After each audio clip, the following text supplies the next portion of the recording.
The Restoration can be considered as a pivotal period in the history of English drama, especially as regards the role of women. After a 19-year hiatus as a result of the Puritan rule of the interregnum, when theatres reopened in 1660, women were involved in the theatre as actresses, playwrights, spectators, and patronesses. Since the introduction of actresses and the emergence of professional female playwrights are the most evident contributions of women to Restoration theatre, these two aspects have been widely studied, particularly over the last 4 decades. However, the role of women as patronesses of drama has scarcely raised scholarly attention. In my doctoral thesis, The Female Dramatic Dedication in the Restoration Period, I analyzed the full corpus of dedicatory epistles addressed to women between 1660 and 1714 in an attempt to measure their capacity to act as brokers of patronage and to broaden our knowledge of female agency in Restoration theatre. In this paper, I'm going to examine the dedication of Abel Boyer's opera Achilles to Sarah Churchill, the Duchess of Marlborough, courtier to Queen Anne and wife to Lord Marlborough, national military hero. Dedications, the paratextual letters that authors included in the printed editions of their texts as tokens of gratitude to wealthy and influential patrons, might appear as relics of a bygone era. Early studies of literary patronage underestimated the importance of the phenomenon by reducing it to its economic dimension.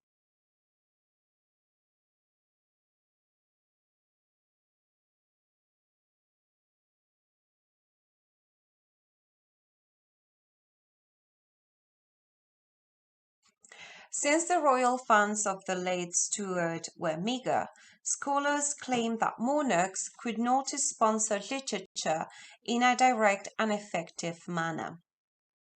Nevertheless, play dedicating was still a common practice in those years.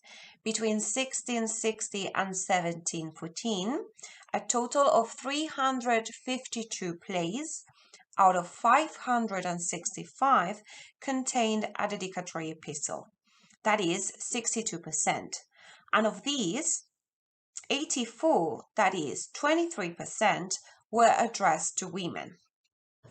More precisely, during the reign of Queen Anne, out of the 116 plays that were printed between 1702 and 1714, 79 included a dedicatory epistle, 68%, and 19 of these, 24%, were addressed to a female dedicatee. Despite the profusion of dedications in this period, most studies of literary patronage fail to apprehend its significance because their interpretation of this practice was influenced by a capitalist mindset. Dedicatory writing can be best understood in terms of anthropological theories of gift exchange. As Professor Deborah Payne and Professor Dustin Griffin have argued, the long 17th century was based on what Pierre Bourdieu called an archaic conception of economic calculation, which included all goods, material and symbolic, without distinction, that present themselves as being rare and worthy of being sought after in a particular social formation. Dedications functions as transaction of symbolic capital. Playwrights traded the cultural capital, the popularity and public acclaim that the works had accumulated on the stage, for the social capital, the renown and prestige of their dedicatees. The theatre, as any other business enterprise, was subject to the law of the market. Plays appealing to a larger audience were produced and re-staged over and over, while unsuccessful works were immediately cancelled. The reputation of a noble family and its name, which is displayed in dedicatory epistles and even sometimes in title pages, could be convertible into material wealth. since the recommendation of an eminent person could boost the sales of copies, increase box office receipts, and consequently augment the fame of the dramatist and strengthen her position in the literary field. Dedicatory epistles showed that Restoration women were capable of securing patronage for playwrights who appealed to them for favor and protection. This patronage often took the form of gifts, hospitality at a country estate, appointments and offices, or by recommending the scripts to a company, organizing private rehearsals, interceding on their behalf against critics or even the authorities, and extending their circles of prestigious acquaintances. Furthermore, as suggested by the dedications they received from impresarios, librettists, and dramatists, women were paramount in influencing the development of certain dramatic fashions and making them popular in the London scene. Lady Marlborough, for instance, was known to applaud the introduction of Italian-style opera, as well as Queen Anne herself, who was offered the dedication of Handel's opera Rinaldo, the epistle being signed by the librettist Aaron Hill. Sarah Churchill and her family gained considerable power during the reign of Queen Anne, and thus they received dedications of plays and operas. The Churchills were appointed to prominent offices at court, given Lady Sarah's long-established friendship with the Queen.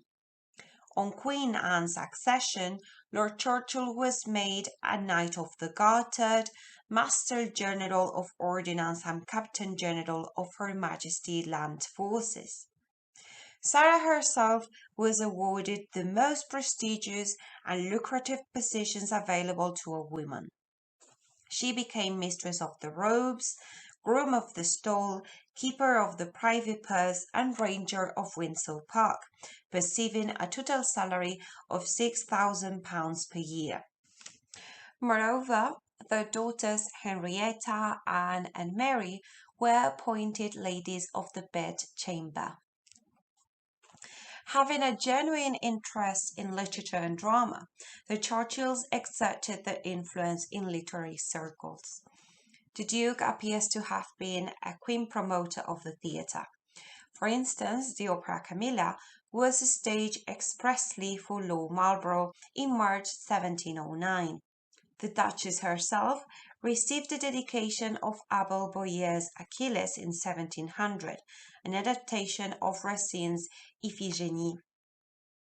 This operatic melodrama, influenced by Congreve's very successful The Mourning Bride, was performed by Rich's company at Drury Lane in December 1600.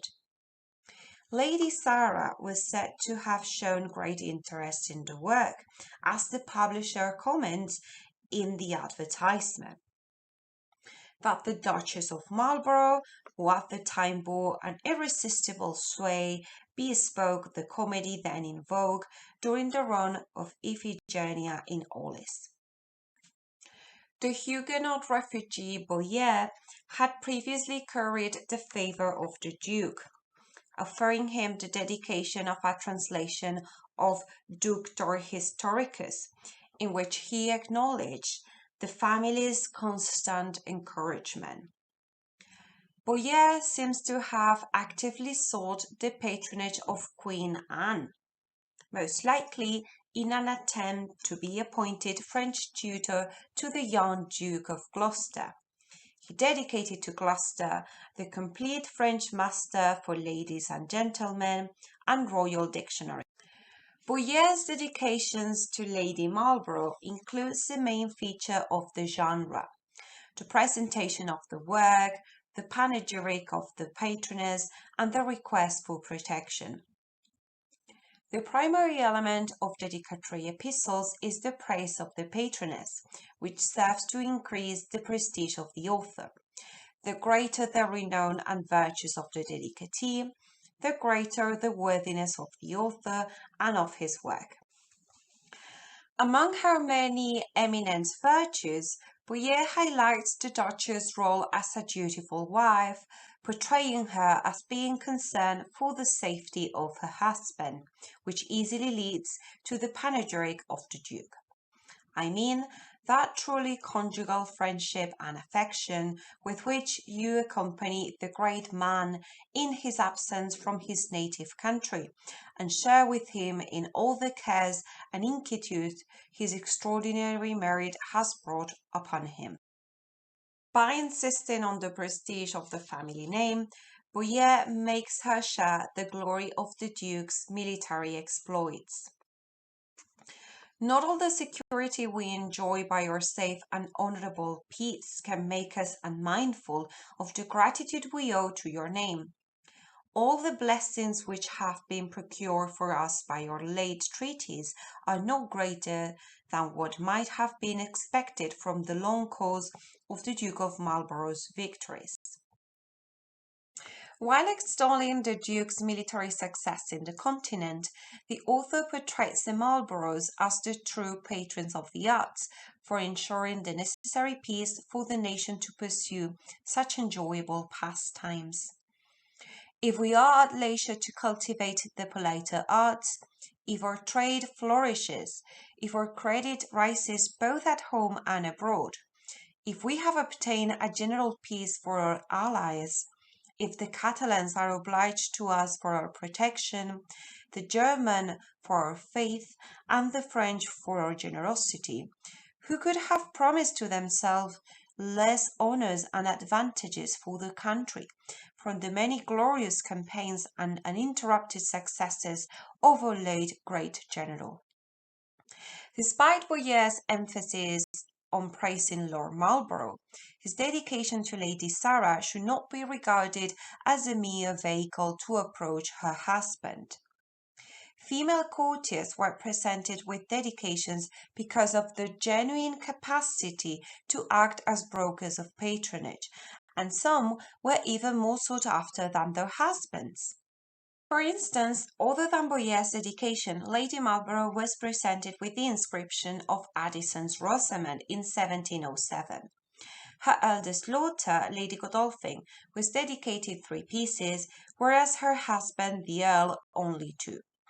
The youngest daughter of the Dukes, Lady Montague, was addressed a play, her husband none. And as for the Duke of Marlborough, neither did he feature as a dedicatee of plays, despite being a keen promoter of the theatre and obtaining panegyrics for his victorious campaigns in the form of poems, songs, and prologues. Boyer's epistle to Lady Marlborough exemplifies the complexity of the genre of dedications. Noble women were expected to show the greatness of their house through their beauty, and noble men through their courage in the battlefield. These were the qualities which authors generally emphasize when addressing them in dedications. In the epistle, the praise of the Duke brings honors to the Duchess and the family name. Boyer chose her as his dedicatee because of her own capacity to exert patronage and to approach the Queen, and not simply for being Marlborough's wife. By analyzing the way in which the system of gift exchange is articulated textually in the epistles addressed to women, it is possible to evaluate the role of patronesses and to ascertain the influence these women exerted on the reputation of a play or on the author's career. In the Restoration period, dedicating plays was a customary practice fully expected by readers, for the name of a patron prefixed to a play brought honor to the author. What dedicators truly sought was not material reward, but prestige, the symbolic capital of their aristocratic dedicatees, which they would hope to invest in giving renown to their works and furthering their careers. Conversely, being chosen as the dedicatee of a play represented a great honor, since it implied that the receiver was considered to be capable of exerting influence. It was an acknowledgement of one's symbolic and social capital.